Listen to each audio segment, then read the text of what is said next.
हमें ये पता है कि जो जावा का मेन मेथड होता है, वो हमारे प्रोग्राम का स्टार्टिंग पॉइंट होता है। साथ ही साथ हमें ये भी पता है कि मेन मेथड को बनाते टाइम हमें यहाँ पे काफ़ी सारे कीवर्ड का यूज़ करना पड़ता है, जैसे कि पब्लिक, स्टैटिक, वॉइड। एंड यहाँ पे हम क्या करते हैं, मेन मेथड को बनाते टाइम एक मेन क्लास बनाते हैं। यानी कि हमारा मेन मेथड हमेशा एक मेन क्लास के अंदर ही बना होना चाहिए। बट यहाँ पे क्या हुआ कि जावा 21 के बाद हमारे मेन मेथड के अंदर काफ़ी सारे चेंजेस आ गए। तो ज़रा देखते हैं कि वो चेंजेस क्या आए हैं। तो सबसे पहले हम क्या करते हैं, हमारे आईडी पे जाते हैं। एंड यहाँ पे हम क्या करेंगे, सोर्स पर राइट क्लिक करेंगे, को सिलेक्ट करेंगे और क्रिएट करेंगे जावा क्लास। इस क्लास का यहाँ पे मैं नाम दूंगा मेन मेथड। अब यहाँ पे हम मेन मेथड के अंदर जो हमारी मेन क्लास है एक तरीके से, उसके अंदर हम बनाएंगे हमारा मेन मेथड, जिसके लिए हम यहाँ पे यूज करेंगे public, static, void and main का। अब ये एक तरीके से हमारा मेन मेथड बना है। एंड यहाँ पे हम मेन के अंदर पास करते हैं हमारी एरे ऑफ स्ट्रिंग, राइट। तो ये हमारा सिंटेक्स हुआ मेन मेथड का।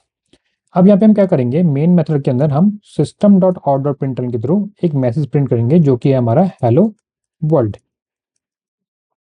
अब अगर मैं इस प्रोग्राम को रन करूंगा तो यहाँ पे आप देखो मेरे कंसोल पे हेलो वर्ल्ड जो है वो प्रिंट हो चुका है। अब यहाँ पे जावा 21 के बाद क्या हुआ, हमारे मेन मेथड में काफ़ी चेंज आया।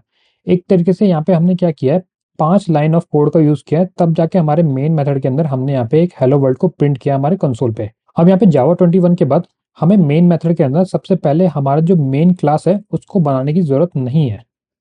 उसके बाद यहाँ पे हमें मेन मेथड के सामने पब्लिक और स्टैटिक कीवर्ड जो है उसको भी लगाने की ज़रूरत नहीं है। तो आप देखो यहाँ पे, अगर मैं इसको कट करूँ एंड लाइन नंबर 1 पे प्रिंट करूँ, तो यहाँ पे जो मेरा मेन मेथड है वो काफ़ी छोटा हो गया। यहाँ पे हमने क्या यूज़ किया, हमने खाली यूज़ किया वॉइड का और मेन का। साथ ही साथ यहाँ पे हमने जो एरे ऑफ स्ट्रिंग पास करी है उसको भी हमें पास करने की ज़रूरत नहीं है। तो आप देखो यहाँ पे जो मेरा मेन मेथड है वो कितना छोटा हो गया। अब अगर मैं इस प्रोग्राम को रन करूँ तो आप देखो यहाँ पे मुझे सेम ही आउटपुट मिला है।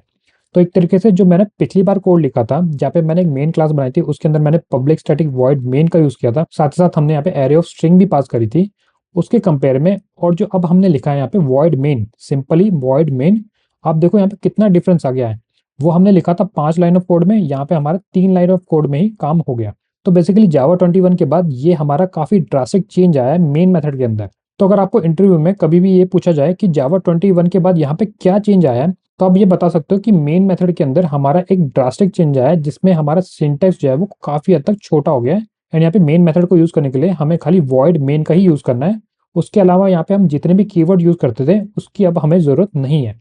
तो आई होप कि आपको ये वीडियो काफ़ी इन्फॉर्मेटिव लगी होगी। अब आप इस वीडियो को अपने दोस्तों के साथ शेयर करो जो अभी भी मेन मेथड का पुराना वाला सिंटैक्स यूज़ करते हैं। तो मिलते हैं आपको अगली वीडियो में जिसमें हम जावा का एक नया इंटरेस्टिंग टॉपिक कवर करेंगे। तब तक के लिए कीप कोडिंग।